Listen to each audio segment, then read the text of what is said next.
ஆனா இன்னைக்கு அண்ணன் திருமாவளவன் அவர்களுக்கு எதுக்குன்னு அக்கறை? அவர் ஒரு கூட்டணியில் இருக்கிறாரு, அந்த கூட்டணி ஸ்ட்ராங்கா இருக்குன்னு அண்ணன் திருமாவளவன் நினைக்கிறாங்க.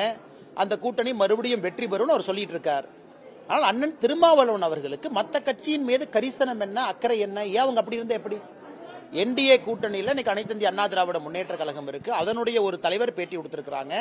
அந்த கட்சியில தலைவர்கள் இருக்கிறாங்க, அவங்க முடிவெடுப்பாங்க.